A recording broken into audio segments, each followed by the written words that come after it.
Get the home field advantage every time with Fairfield by Marriott, official hotel partner of the NCAA. Whether you're a student athlete working toward your championship dreams or your team's biggest fan, Fairfield by Marriott has everything you need to get ready for game day. From comfortable guest rooms to complimentary hot breakfast, Fairfield is part of the Marriott Bonvoy portfolio of hotels and official hotel partner of the NCAA. Visit fairfield.marriott.com to book your next game day stay. Support for this podcast and the following message come from Corient. Corient provides wealth management services centered around you. They focus on exceeding expectations, simplifying lives, and establishing legacies that last for generations. Leverage their exclusive network of experts to help achieve your personal and professional financial goals. As one of the largest integrated fee-only registered investment advisors in the U.S., Corient has experienced teams who can craft custom solutions designed to help you reach your financial goals, no matter how complex. Real wealth requires real solutions. Connect to a wealth advisor today at Corient.com. The United States Border Patrol has exciting and rewarding career opportunities with the nation's largest law enforcement organization. Earn great pay, outstanding federal benefits, and up to $20,000 in recruitment incentives. Learn more online at cbp.gov/career/USBP. Welcome into The Verge, a show which covers the Baltimore Orioles minor leagues. The Verge is part of BSL Radio. Baltimore Sports and Life is dedicated to analysis and discussion on the Orioles, Baltimore Ravens, and the University of Maryland. The site has a team of writers providing coverage of those teams and houses live streaming content weekly. Join the conversations at the message board, like BSL on Facebook, and follow BSL on Twitter.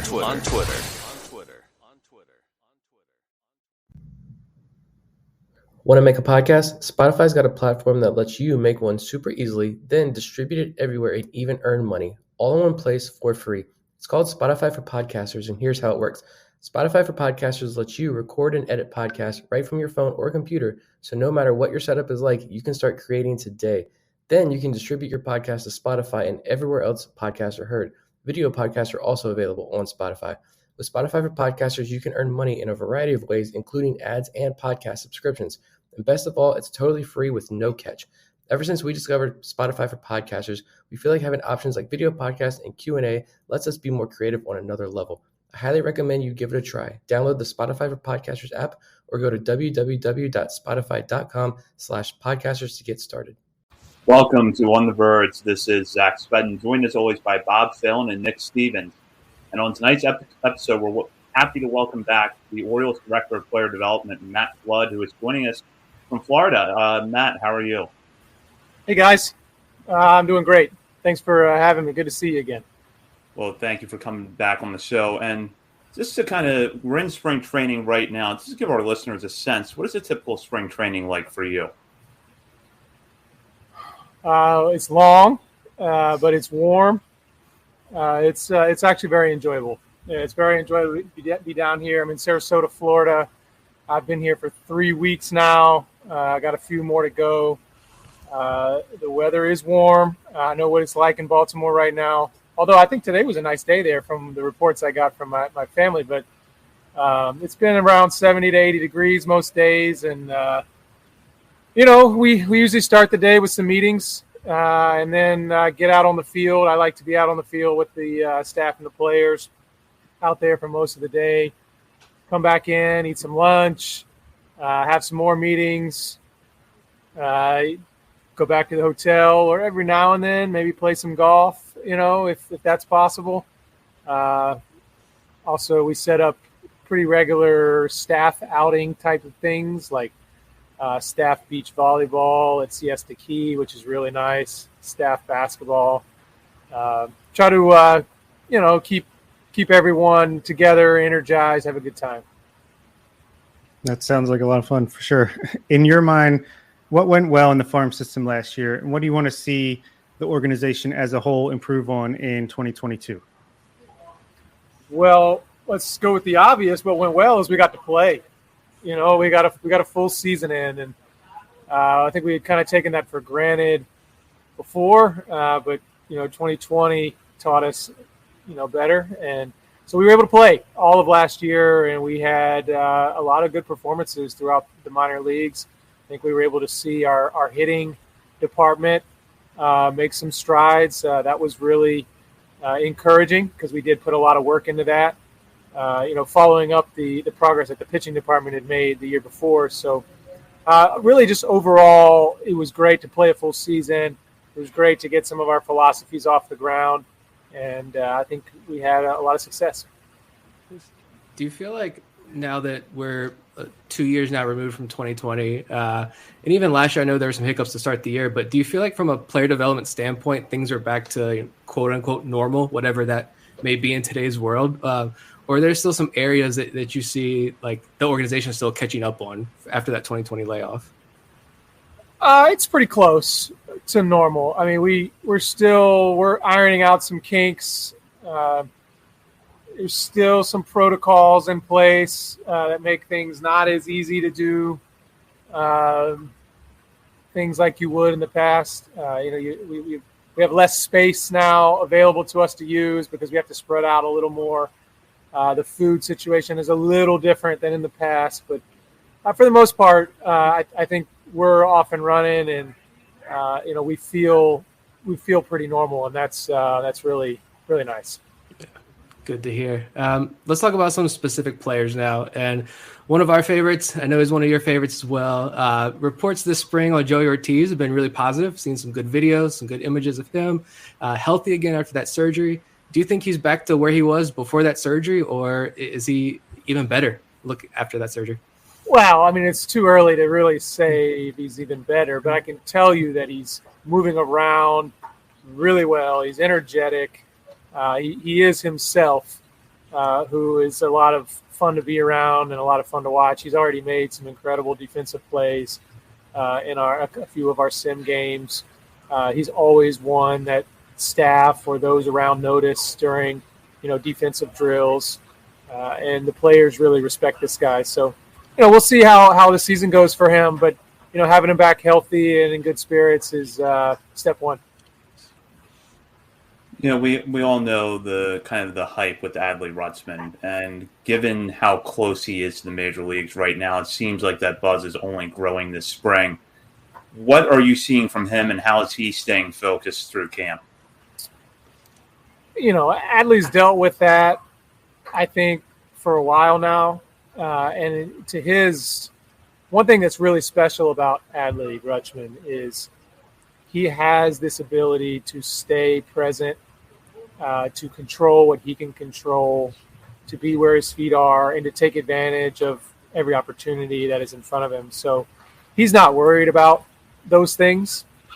He's not worried about where he's going to be placed. He's not really worried about the expectations. He's mostly focused on that day's work that he needs to put in, and he's focused on being a great leader, which he is. So, Adley is just going to do what he needs to do at all times, and that's really, it's cliche to say, and it's what you want, but he demonstrates that, which is pretty special.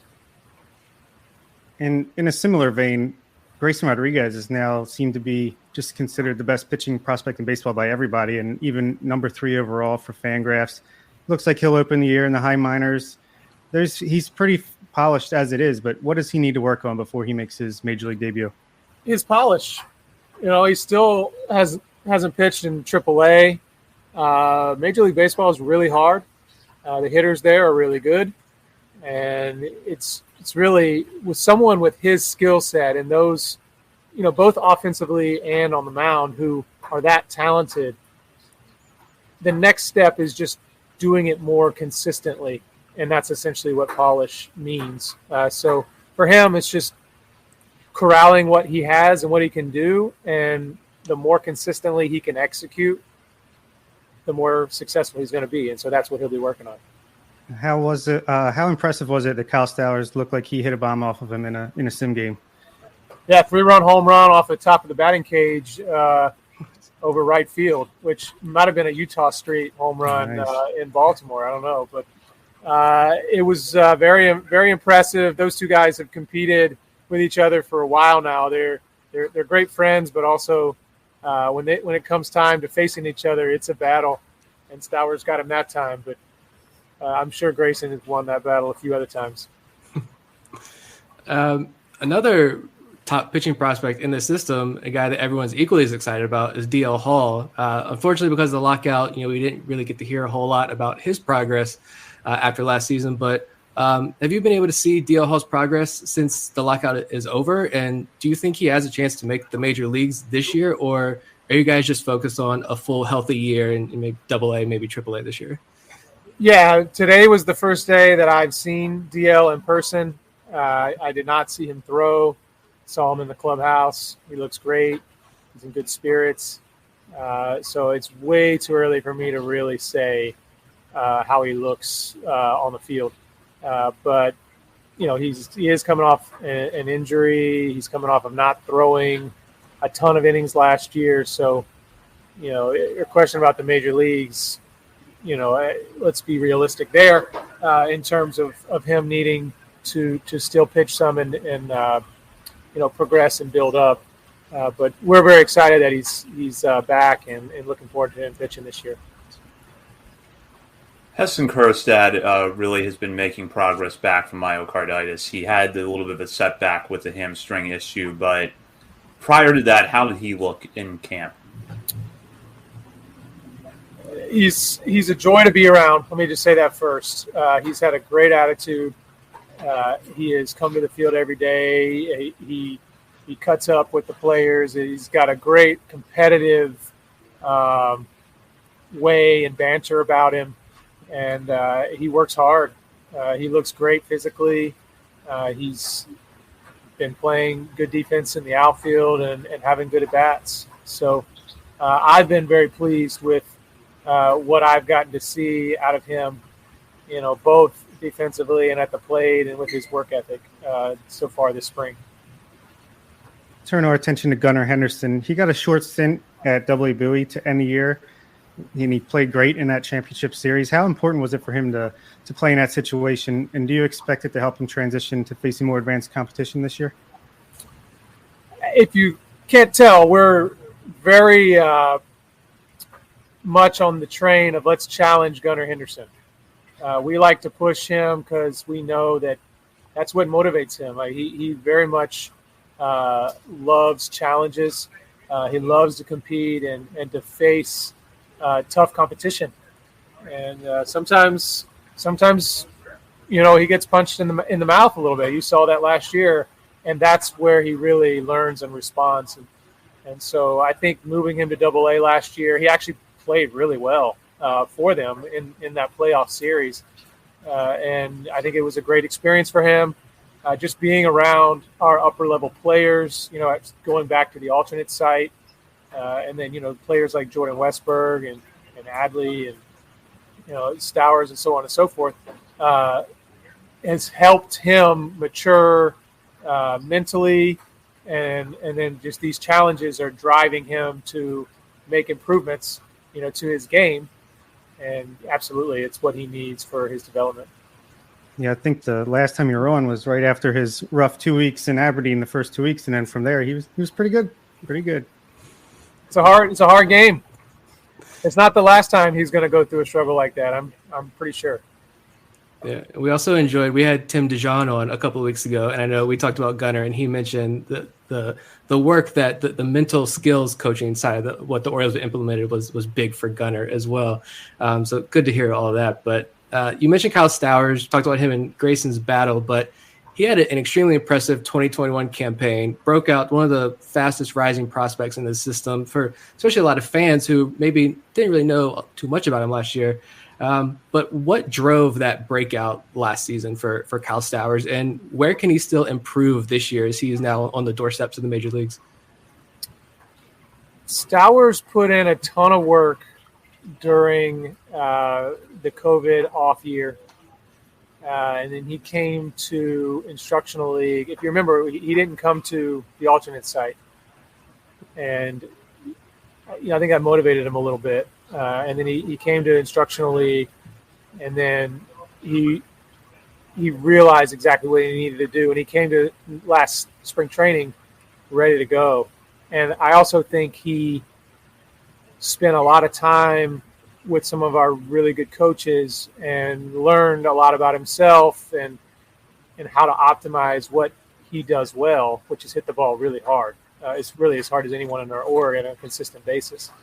And he swung at the right pitches, and he hit a lot of balls really hard.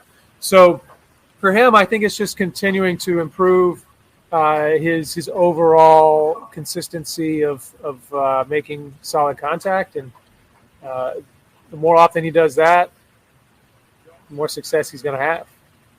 You guys mentioned Tim DeJean.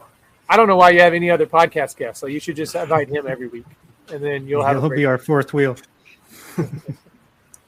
He was great on the show. Another guest we had on a while back was Kobe Perez, and we've really been excited to watch the progression that the Orioles' international scouting efforts have made and how that's translated to the player development system. It feels like this year could be a particularly special year in Delmarva. Looking at some of the players that could move up, as well as Misael Deson, who ended the year there and looks like he could be back there. So looking at Delmarva's, looking ahead a little bit, how excited should fans be about what the Shorebirds could have this year? If you are a fan of our organization and you follow it, then you should be pretty excited for the fact that Delmarva is going to have a heavy influence of Latin American players and what that means for the progress of our organization and what Mike Elias has created here. And you'll notice that we hired a significant amount of staff this year that had diverse backgrounds. And there in Delmarva, we're going to have multiple fully Spanish-speaking staff as well as others that understand the language. So that group in Delmarva is going to be fully supported by the staff and the entire organization. So it's going to be really fun to see a team with a heavy influence of Latin American players start to creep into a full season baseball. If you could pick one player that you expect to be at Delmarva, at least at some point this year, to break out and maybe, burst onto the scene up to the top 30 prospects this year, who would it be?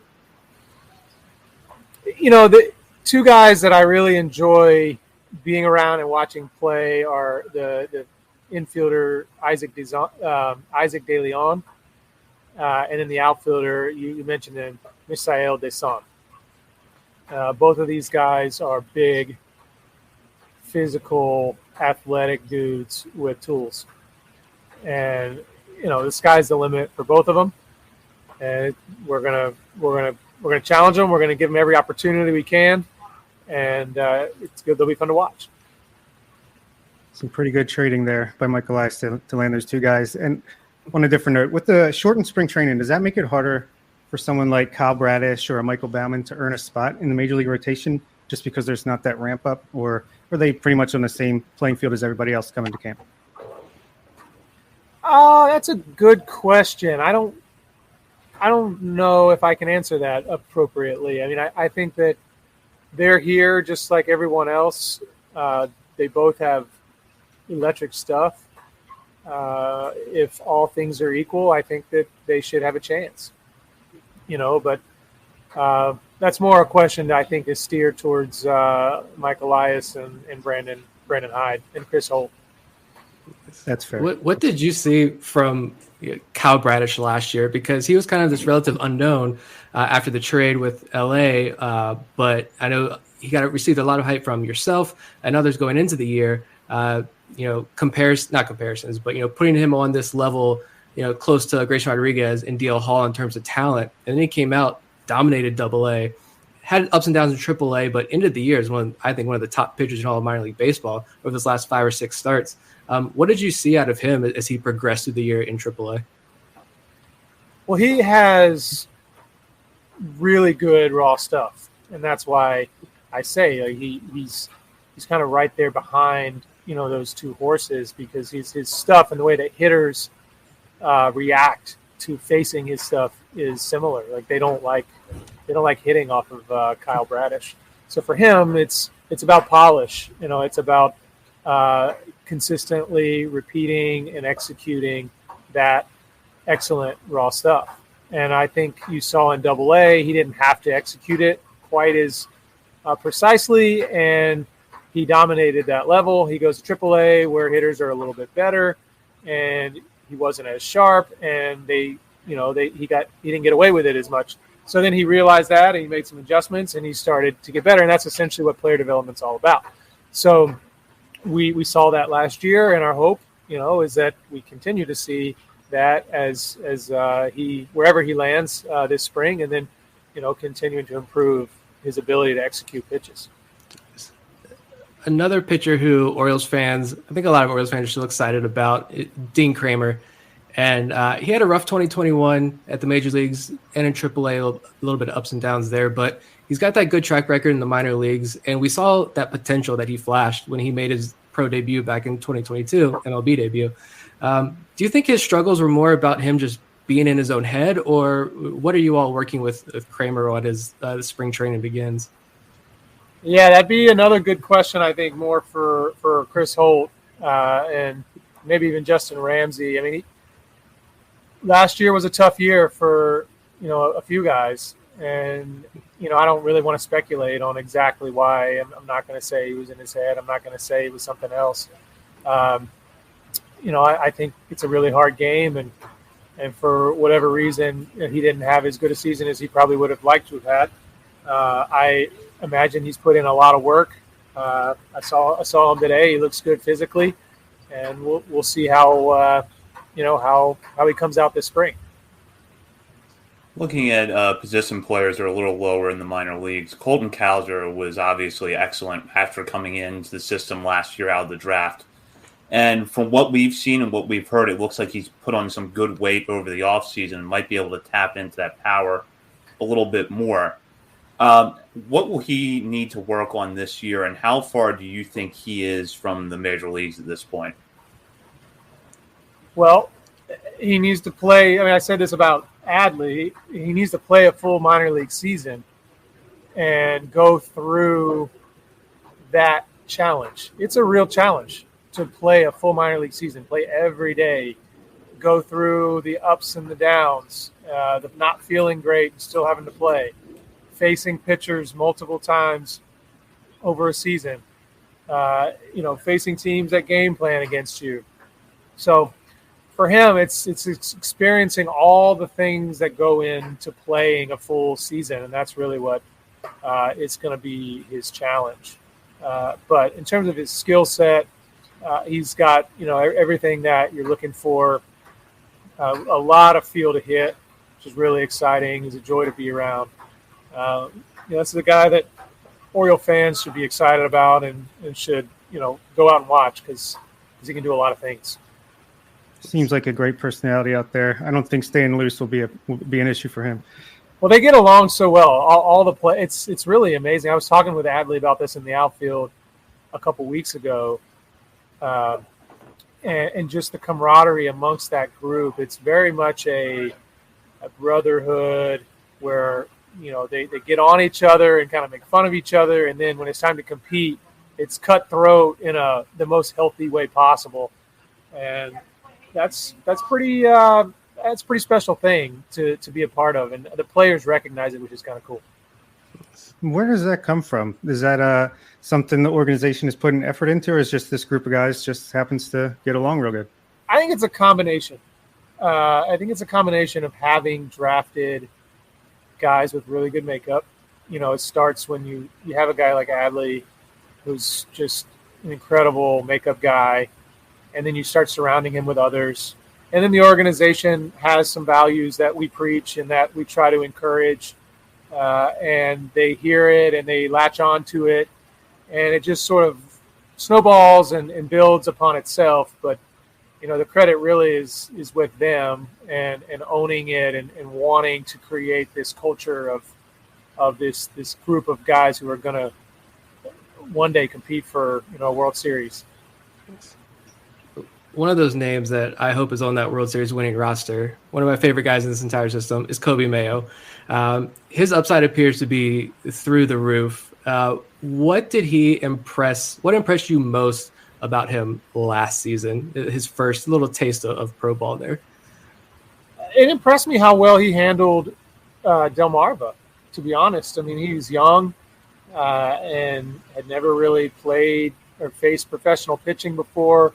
He handled the FCL pretty well, and then we thought, you know what, let's send him up to Delmarva with the rest of those newly drafted players, and give him a taste and see how that challenge is. And he was one of the better players there, obviously, and he hit very, very well and consistently. So that was really exciting to me. I've been very impressed with his maturity mentally and the way that he handles himself on a day in and day out basis for a young guy. People respect him, and he comes to work, every day. So very, very impressed with the full package with Kobe Mayo. Yes. What about, I feel like we have to ask, I know Eric Garfield's watching, so this one's for Eric. Kobe Mayo, a lot of talk, prospect outlets talk about Kobe Mayo potentially moving to the outfield down the road. And we know this is a discussion, years in the making, but as a third baseman, what kind of skill set does he bring to the hot corner over there? Well, the most obvious thing is he has an 80 arm, as we like to say. I think you guys are familiar with the scouting term, but he has a bazooka at third base, and he throws very true from a high slot, and it comes across very straight, and that stands out. He is tall, he is big, and he's probably going to get a little bit bigger, but he's athletic, and he works at it. He wants to be a good defensive player.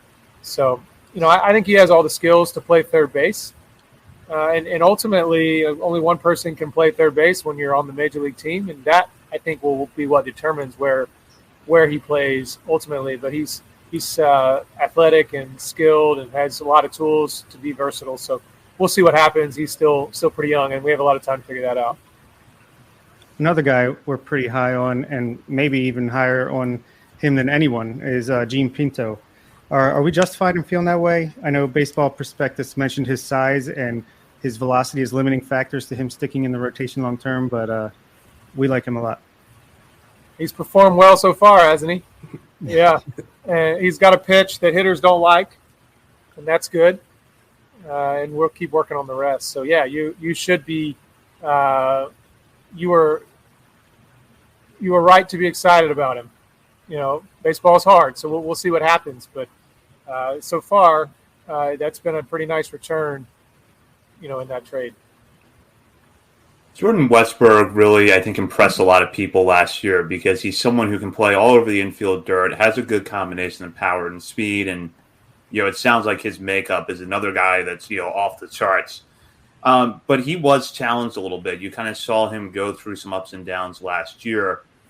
What impressed you with the way that he handled that, and what do you see for him this year? Well, he played at 3 levels last year, which is not easy to do. And what impresses me about Jordan is he is the same guy every single day. He's the same guy, no matter what. He's a real professional. He's steady, and he's focused. So he went through struggles just like everybody else. Like I've said a bunch of times already on this call, baseball's hard, but you wouldn't know it from the way that he carries himself. I think I even saw him get hit in the face with a ball last year, and his whole face was swollen up, and he was still trying to play, and he was trying to talk to me like there was nothing wrong, and you couldn't even open his left eye. That's just who he is. He's a grinder. He's highly competitive. He has high expectations of himself, but he stays very level when it comes to his demeanor and the way that he carries himself. Another guy who was in Bowie, but in the rotation side, this is Kyle Branovich. I got to ask about Kyle because he's been getting a lot of love recently. He's a guy that I know I watched him a lot in college at Elon, being a JMU grad. I'm glad he's on my team now that I get to cheer for him instead of against him. But what is it that makes Branovich so deceptive and so have that dominant year he did in Bowie last year in his first pro season? What is it that sticks out with him? Well, what sticks out is that he can pitch. He's got multiple weapons. that he can attack you with. So, the hitters have a hard time canceling out one pitch or another pitch and just looking for something specific. So hitters are a little bit off balance with who he is, and he's looked very very good. Maybe it's Eric Birdland who has told you about him looking good. I'm not sure, but he has had some very good outings so far for us this spring. Breaking ball, fastball. I mean, everything. He's someone that I'm excited to see throwing some real games. And then going back, thank you again for your time again. But a couple more questions. Of course. Going down even lower to lower levels of the minor leagues, looking ahead to the FCL season, can you give us some names, some guys that you like, guys that Orioles fans should be on the lookout for that could start the year in the FCL a little bit later? Maybe some younger international guys who are really popping or could really pop in and explode this year onto the scene. Well, the obvious guys are, Samuel Basayo and Michael Hernandez. Those two guys hopefully will make their way over sometime in April, and we'll get to play there in Florida. And they're two very talented guys who are obviously talked about a lot. I would say De Los Santos, the other infielder who had a really good DSL last year. He's someone to keep an eye on. He plays multiple positions and he's got a really good field of hit. So I'd add him to that list as well. All right, just two more for you. I heard you talk about how Adam Hall could be this year's surprise player. He came into camp looking pretty good. Obviously had a little bit of a rough year. We were a little hard on him last year, but what has he done to make strides in that department and try to get back on track? Yeah, I said that because he's physically looks great. He's running well. He's had a great attitude, and he's been performing pretty well in practice and games. I think he's been sort of reinvigorated and feels like he's got something to prove a little bit. He's also got a lot of competition around him. So I just had this feeling that there's a chance he might have a little resurgence this year and get back, on the map a little bit. One question I do have about him real quick, and then I'll let Bob wrap this up. We saw him become a little bit more versatile last year by playing some outfield in addition to middle infield. How do you think he handled that, and is that something you plan to keep doing with him going forward? I think he handled it beautifully, and I think he wants to play. And what we say to him and anyone else is the more positions you can play, the better chance you have to play, because only one person can play shortstop, only one person can play second base, only one person can play wherever. If you can play them all, then you can get in that lineup. So he has that versatility. He can play all those positions: center field, out, left field, right field, wherever. And the first day he showed up, he asked me. He said, "Where do you want me to spend most of my time?" And I said, "You're going to need to spend your time a lot of places. So, get as many reps as you can in center field during batting practice, and go work in the infield, during other times." So he's getting his work in all over. And yes, maybe you look at what could be the Bowie roster this coming year. He's going to need to play all over because shortstop is going to be very crowded. Yeah, it's crazy how deep this system is. There's so many guys we didn't even get a chance to talk about. Drew Rahm, Zach Peak, who I wrote about today. The list goes on. Connor Norbury, Taron Vavra. But completely off topic, what are the odds that Mike Elias would be willing to come on this podcast? And could you put in a good word for us?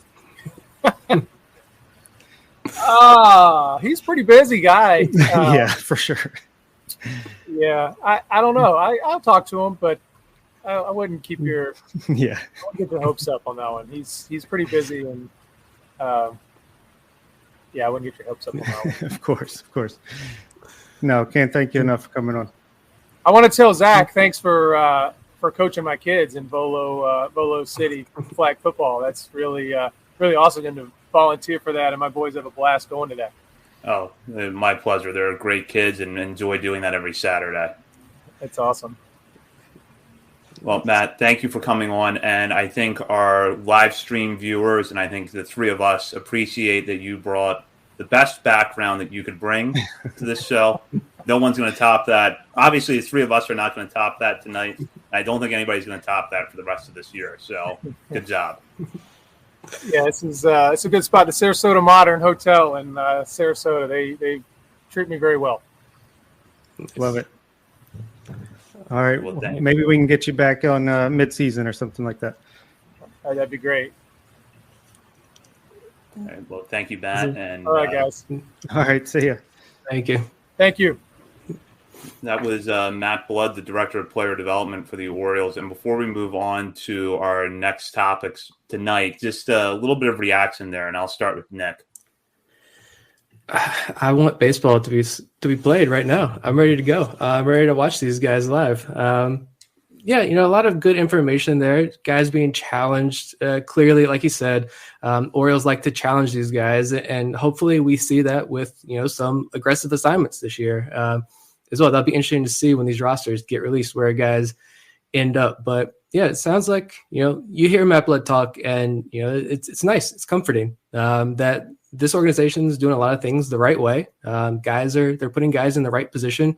They're surrounding them with the right coaches and instructors and resources. And it just makes me extremely excited for baseball to start here in just a couple of days, really.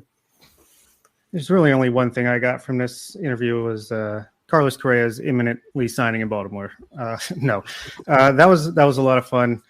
I can talk to Matt Blood every week. I mean, the guy is just a fountain of knowledge when it comes to this system, and just wish we could have gone longer. I just love talking to the guy.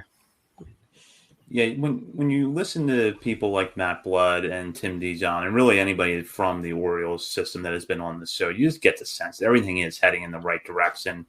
Things aren't siloed. There just is a cohesive plan in place, and that's always reassuring. Absolutely. Yeah.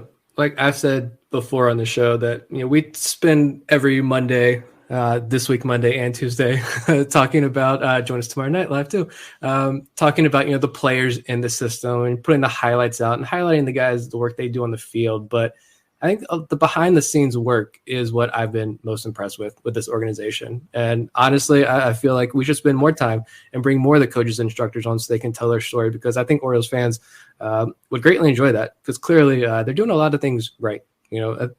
Maybe we're too positive sometimes, but I'll take it because I really enjoy what I see. I enjoy the product on the field.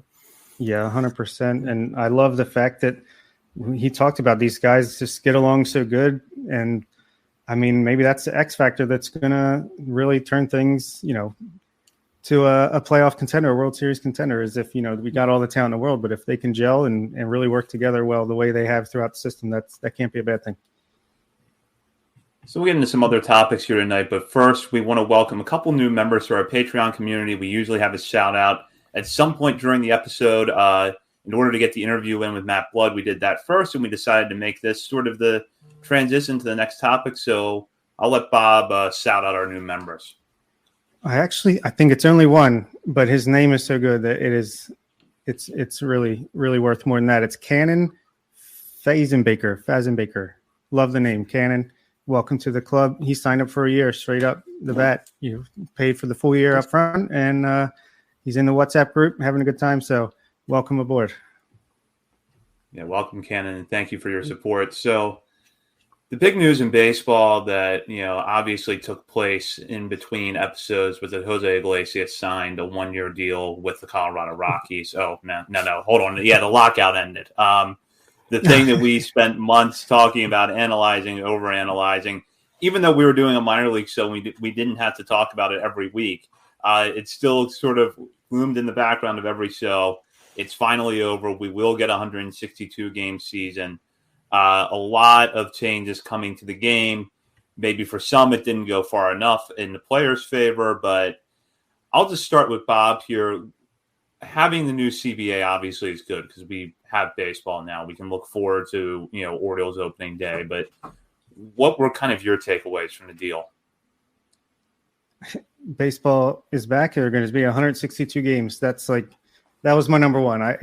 Obviously I'm rooting for the players to get what they deserve, but at the same time, I'm just so sick of the back and forth and just so sick of dragging on. So glad it was signed. First of all, I do think there were a lot of good things for the players. They have that new pre-arb pool that they can go to get some players paid a little bit more money before they hit arbitration. I think that's a good thing to get locked in there for future negotiations. I like that.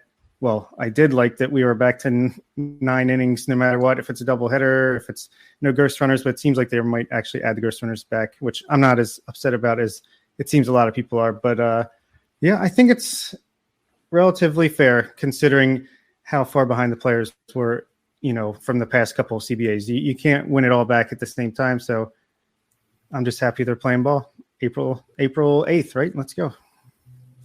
Yeah, I mean, a lot of good things there. You mentioned the money. I do like this extra money pool available to players that perform well. Minor leaguers are still getting paid $12,000 a year, less than that for rookie ball, but that's another issue for another day, I guess.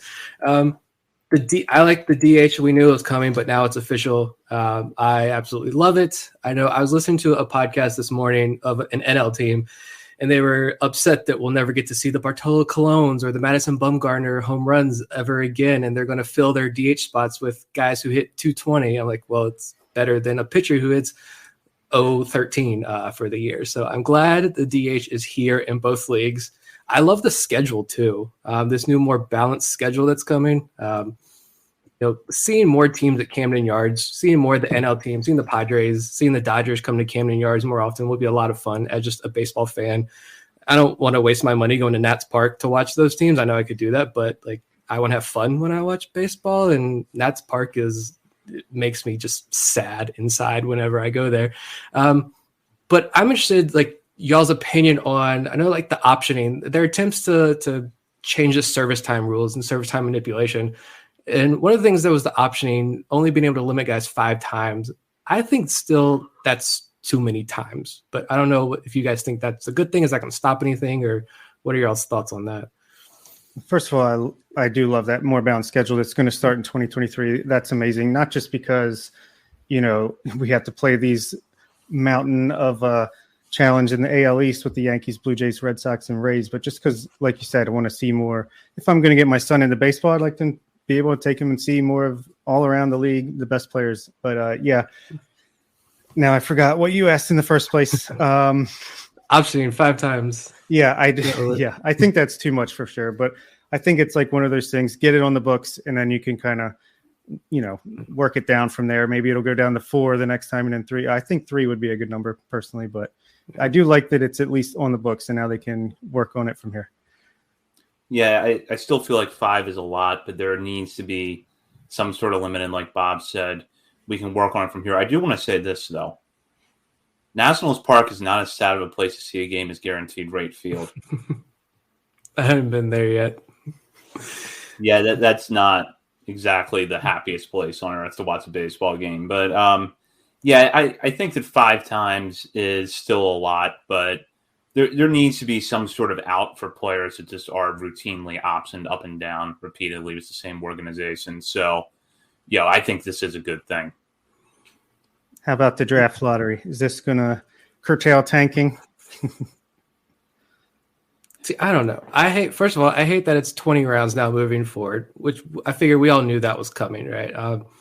I mean, obviously you can make the argument, and I get it, that 40 rounds is too much, especially now that they've eliminated an entire level of minor league baseball. But I don't follow college baseball religiously throughout the season or high school baseball. But as we get close to the draft, I love just researching as many players as possible. I love the whole draft process. And I really I know the stories of 35th round picks making it in the big leagues are pretty rare, but I love finding those diamonds in the rough and watching them develop it across the minor leagues. And that's just me. I don't care if you're a 38th round relief pitcher. I'm going to follow your career. I want to see if you make it or not. It sucks that those opportunities, there's fewer chances for guys to break out, to have that moment. Maybe you're a Logan Michaels who retired a couple months ago, and you only get a couple games in pro ball, but still, like, he had an opportunity. So more of those opportunities are going to be gone, I feel like. There was an interesting nugget thrown in there, this draft and follow thing. I don't know if you guys saw that, but if you draft a guy and after the 10th round, if they don't sign, they can go JUCO, and then the team can sign you. Like, I guess they keep your rights maybe, and they can sign you after the JUCO season. I'm going to talk to Stephen Loftus about that next time he gets on. What are his thoughts on that? But with the lottery, like, I don't know. I just think the lottery is dumb. Like, is it really going to stop much? I mean, I'm not going to tank for – nobody's tanking for the first overall pick. I get that. It's baseball. These guys are 4 or 5 years away from the major leagues. I do get maybe you tank to get that pool. You want that bigger pool of money for the draft so you can acquire more talent, get more players, not necessarily just that 1-1 pick. But, like, okay, so I don't have to be the worst team in the league. I could be, the 6th worst team in the league and still get the number 1 overall pick. I still have equal odds as another team. Like, I want to hear an argument why it's a great idea, and I haven't sought this argument out yet. I'm not going to lose sleep stressing over this, but, like, I just want to hear an argument as to why this is a good thing or why it was needed, because I just don't get it. Well, you're not going to get it from me, so I'll just say that. I think that it's not on its own going to solve tanking. Stephen Loftus talked about that when he was on our show. There's so many other things that you're going to have to fix if you don't want tanking. And I also just go back to the idea that I think most fans would be okay with the concept of rebuilding if it took 2 or 3 years rather than 5 or 6. And the draft doesn't do anything to solve that. Honestly, I don't know that in baseball you're going to find a combination of solutions that's going to make a rebuild move faster. But I just don't think on its own it's going to solve the issue of tanking. The only thing that I guess it really does is, maybe a team that does go for it and has some bad luck is rewarded with a higher draft pick if you see value in that, and then the draft lottery gets that. And then, it's probably television programming sometime in November or December, an hour on MLB Network or whatever of ping pong balls bouncing around. MLB has never had that. My guess is that it's never going to be to the level of the NBA draft lottery, but it's something. But as far as tanking goes, no, on its own, it's not going to solve anything. And I think I don't think the draft lottery is going to go away anytime soon. But I think that 5 years from now, we're going to be talking about, okay, what else do they have to do with draft lottery to get rid of tanking? Because it didn't get rid of tanking. Yeah. And the one interesting thing that I didn't realize until I saw it reported was that every team that doesn't make the playoffs, so 18 teams, will be in the lottery.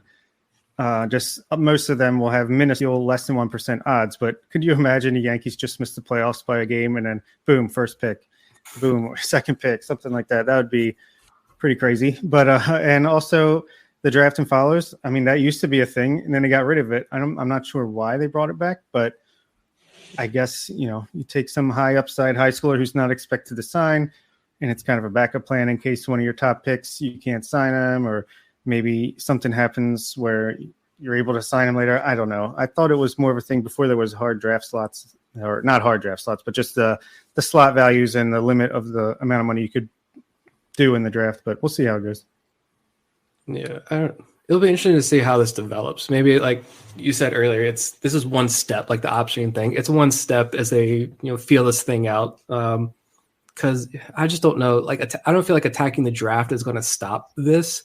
If you're trying to eliminate tanking or whatever you want to call it, it's not like the NBA where you can go 2-80 one year. You get that first pick, you sign one good free agent. If you're in the Eastern Conference, like, you can win that pretty easily. Win 50 games, you win the Eastern Conference because it's so bad. But like MLB is not like that, so I don't know how you attack that. But I guess we'll see. There's Roberto there. The impact of the international draft. That's something that I know. I think it was Effectively Wild just did an episode about that. I'm interested to hear more research about that. I can't speak to that. Like, my knowledge of the international side of the game, we're Orioles fans. We're just learning, and now we're changing this whole thing.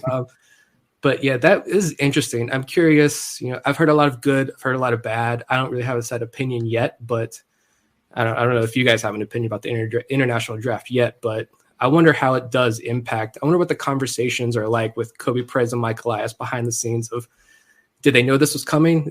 Were they already prepared for this, or how is this going to impact the Orioles? I don't know, but I'm curious to find out, though. I did hear that episode of Effectively Wild, and I know that this has been on the table for a while. I think Baseball America reported that it was coming like 3 years ago, so I have to imagine they're at least prepared for if it does eventually come.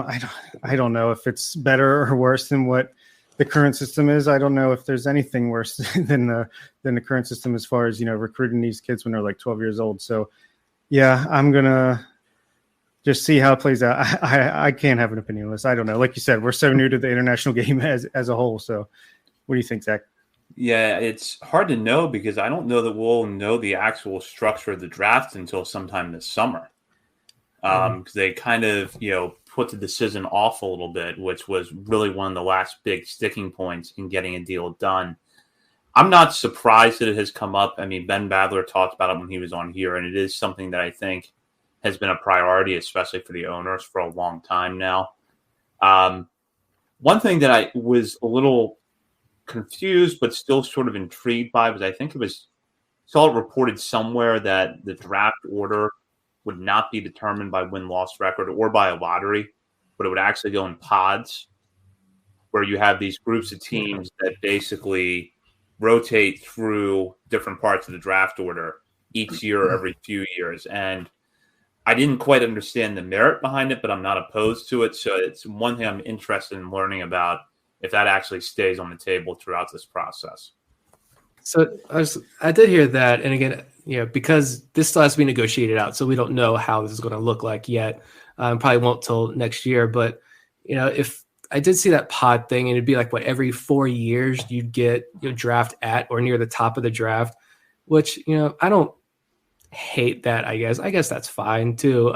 You can continue to be put out a championship ball club at the major league level, and still every 4 years you're going to get that talent. There's not a Luis Robert or a Yohan Moncada every single year in the international side of things, I feel like. So, every 4 years, I still feel like that's fine. Everybody gets a fair shot at some of the top talents. It is going to stink when there is that once in a lifetime type prospect sitting there and it's not your year and you don't even have an opportunity. Although I do think, now that I think about it, you can trade picks. Yeah. So trading picks, still like trading, bonus money. So honestly, I don't really care what the draft order is, because I feel like if you're a good, smart, savvy team that's got a good international presence like the Orioles are building, and you see that guy and it's not your year, okay, see if you can trade some middling prospects for the number one pick in the draft. I'm fine with that. Yeah, you want to stop tanking. Let's do this with the Major League Draft pods. You don't know when you're drafting at the top, trade picks. I mean, maybe that's the solution. It'll be interesting, at least. I don't know. Something more, a new strategy to add. Something, baseball doesn't usually have that many new things every once in a while. So it would be something to talk about for sure. I guess the last thing we should talk about is service time manipulation and how that has been completely ended. I just hit my microphone. It's been completely ended. So ended. much that Bob just almost knocked his microphone off his desk. I'm so excited. They put an end to it.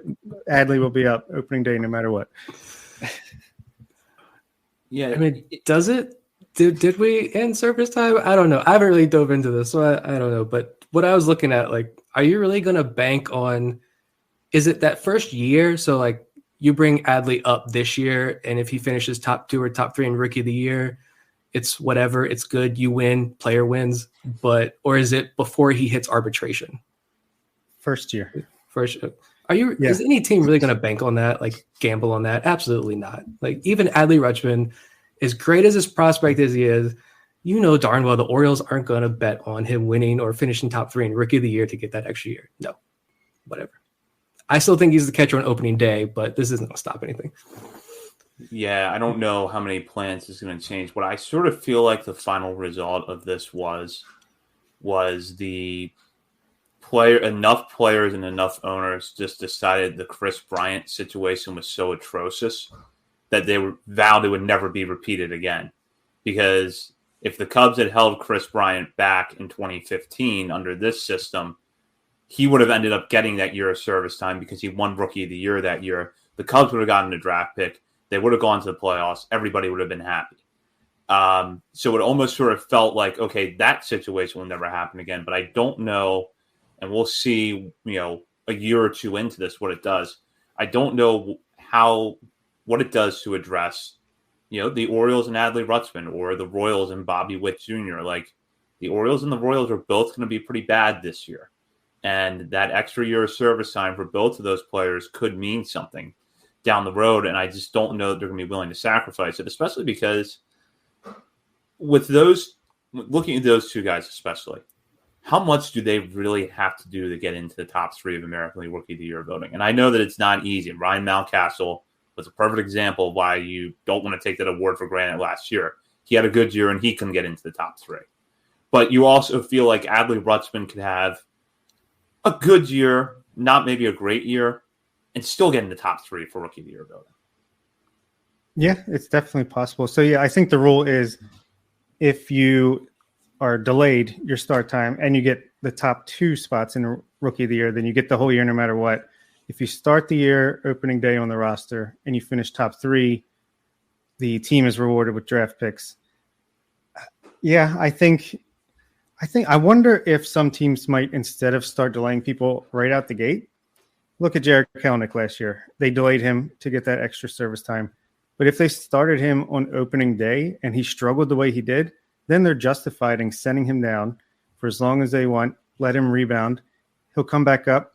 He'll still miss that period of time to get him that extra year, and he has no chance at the Rookie of the Year at that point. So I wonder if service time manipulation, it might go from opening day till later in the season. I don't know. I don't know how all this is going to play out. My only question is, we're going to wake up tomorrow morning, right, and see the article about how the Reds are bad for baseball, right? And they're ruining the sport. But Busteroni, where you at? We're not going to see that anytime soon. So, no. Yeah, if I don't wake up tomorrow morning and, as I always do, check in on Twitter, even though I don't have an account on there, and just creep around for a half an hour. If I don't wake up tomorrow morning and see a tweet thread from Buster Olney, Ken Rosenthal, or any of the other national baseball writers about how the Reds are bad for baseball, I'm going to be extremely disappointed. So get on that. I know you're listening, Ken Rosenthal and Buster Olney. Get on it. So are you going to be disappointed first thing in the morning, Zach? Yeah. I'll just have to read John Mioli's newsletter instead. That's right. Yeah. So speaking of which, we will have John Mioli on tomorrow to talk about the top 30 prospect list of Baseball America that's coming out in the new 2022 Prospect Handbook. He wrote that. He'll give us some insight. We'll also talk about his new newsletter, Maximizing Playoff Odds, the Baltimore Orioles newsletter, which is available through Substack. I would encourage you, if you haven't already, to go subscribe and check that out before John comes on the show tomorrow, because we're going to talk about some articles he's written there recently. We're going to wrap up this show, though, with news of experimental rule changes coming to the minor leagues this year. We're going to see expanded pitch clock in all full season levels. The automated ball strike system will have a limited rollout in AAA. For the Norfolk Tides, though, that means they're only going to have it at Charlotte.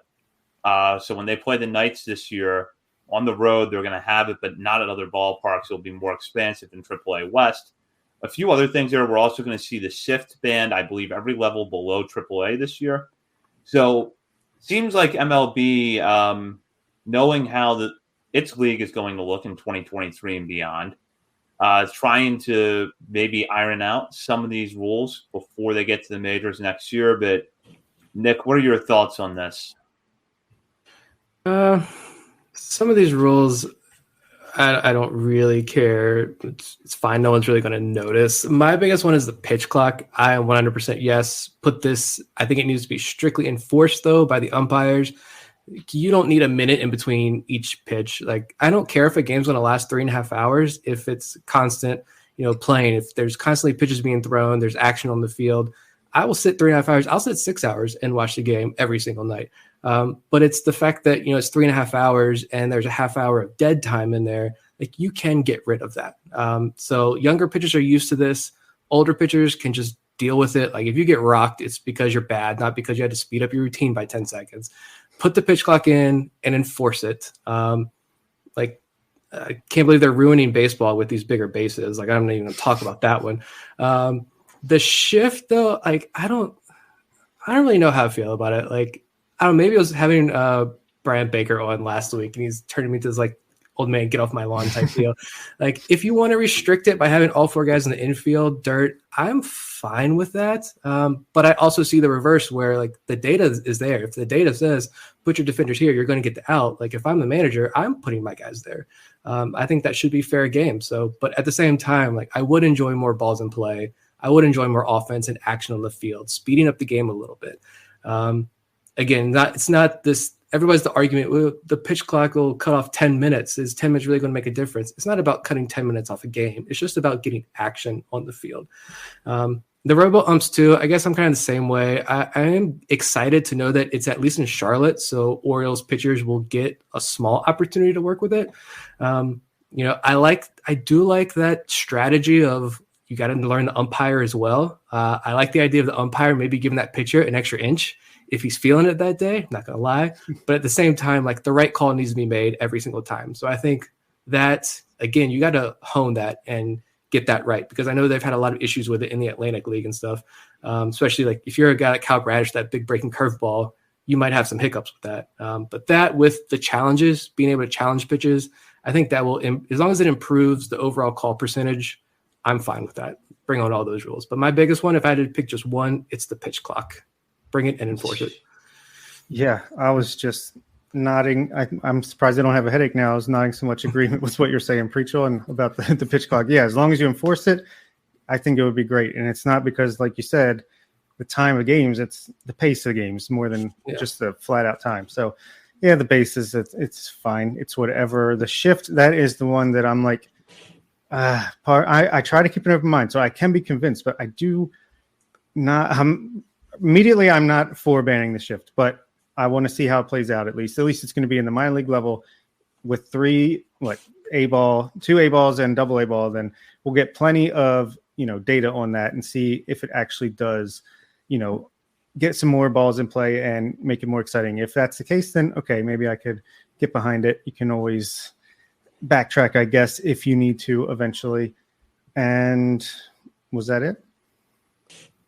I mean, those are the big ones, yeah. And I think that I had mixed feelings on banning the shift, because I've always kind of thought that maybe there's some sort of middle ground where you could limit the number of shifts that a team is allowed to deploy in a game and still have this strategy there, but not make it a constant thing where, the number 8 hitter for the Angels is up and there's a shift on because they have the data here to know where the ball is going to go 45% of the time or 55% of the time. I just, that to me does kind of take some of the action out of the game. And I feel like the goal, if we're going to really fine tune the sport here, which is what is clearly a priority for, the major leagues in the coming years, you have to find a way to introduce more action into it. And I think the shift is going to be part of that. I think the pitch clock's going to be part of that. And, large bases, though, I think you're just going to lose a whole generation of fans with that one. I mean, they don't want the third baseman to have like an island. They want them on as narrow of a base as possible. So, what are you going to use, softballs next? Like, come on, just forget baseball. I just can't. Fernando Tatis is hurt. Adley Rutschman's not going to start on opening day. The bases are getting bigger. Like, why are we even playing this game anymore? Why don't we become a basketball podcast? Are the Wizards good? Are they any good? I don't know, actually, but I think they should go the other way. I think the bases should be 6 inches, and it's like you got to really try to stay on that base. I mean, it's crazy. I don't know. Who cares? Yeah. I would say, I don't know. The shift thing, though, is interesting discussion, I think, because again, I don't have a hard opinion either way.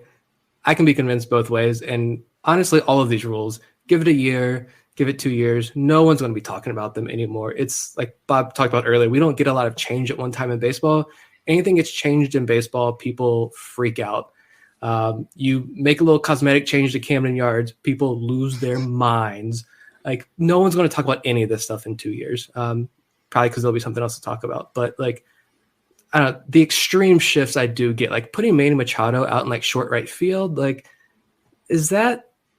do we need to be doing that? Like, I don't know. That's the only thing that gets me. But again, either way, I'm cool with it. But it's an interesting conversation, I think. Yeah, I think a sports league has to be open to change. I mean, for me, it's like make the sport the best it can be. Don't just put your head in the mud just because that's how it has always been. So I'm open-minded. I don't know.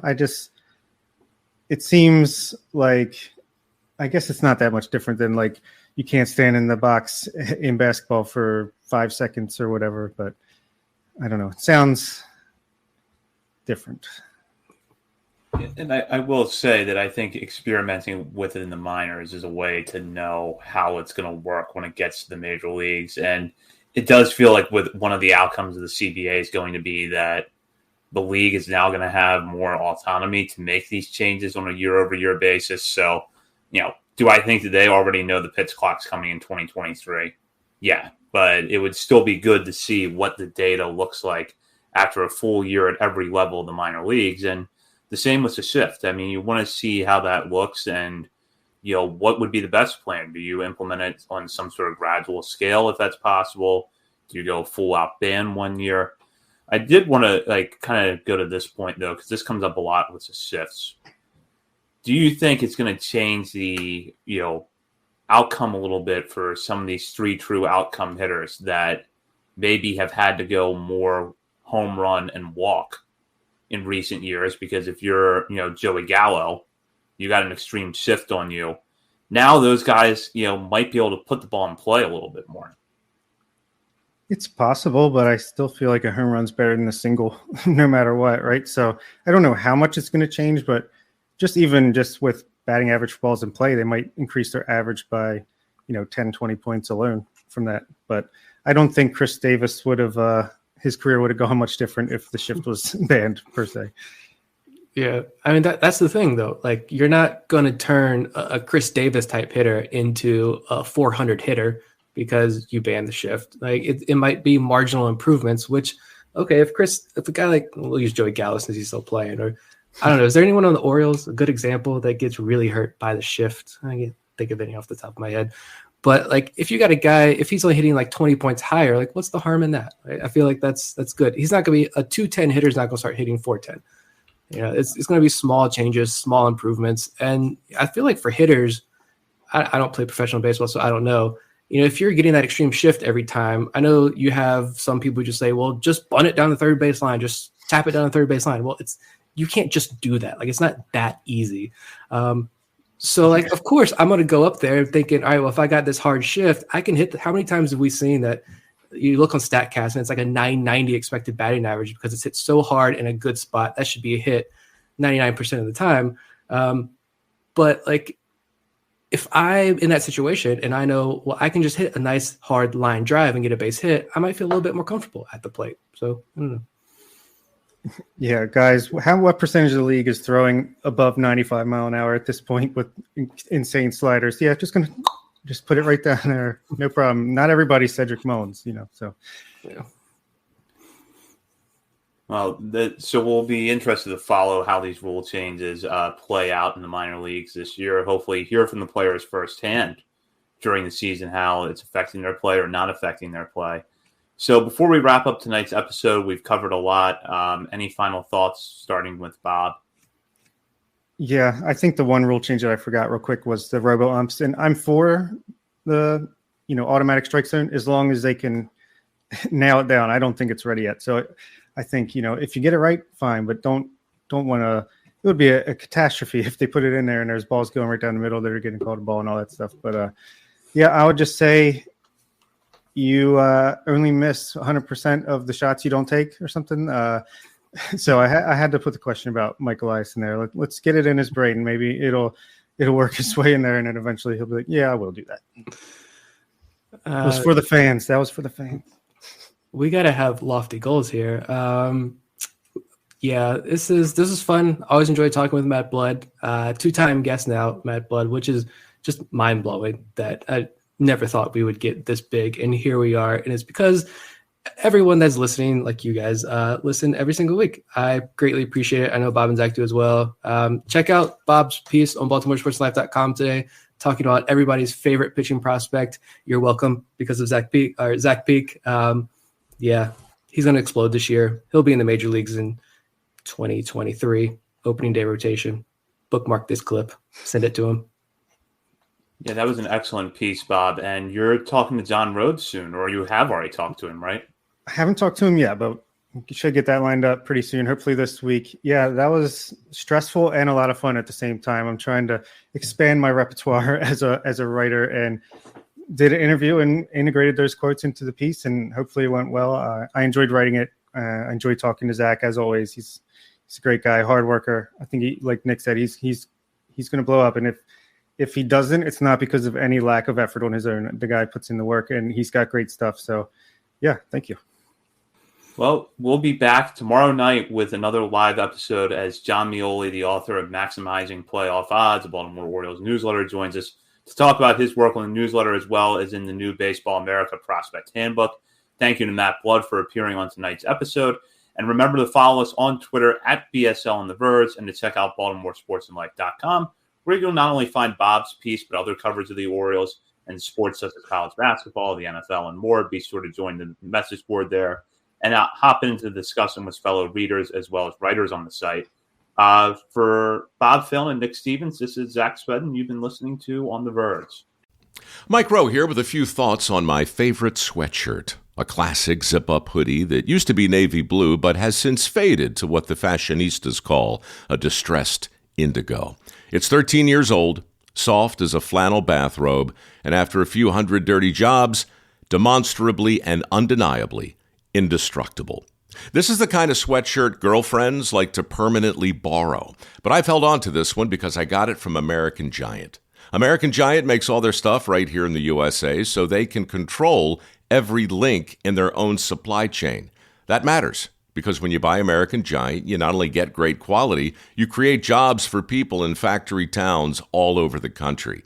No pressure, but if you give a damn about the business of making things in America, you got to support the companies who are doing it right. Go to american-giant.com/Mike to get 20% off your first order. That's american-giant.com/Mike.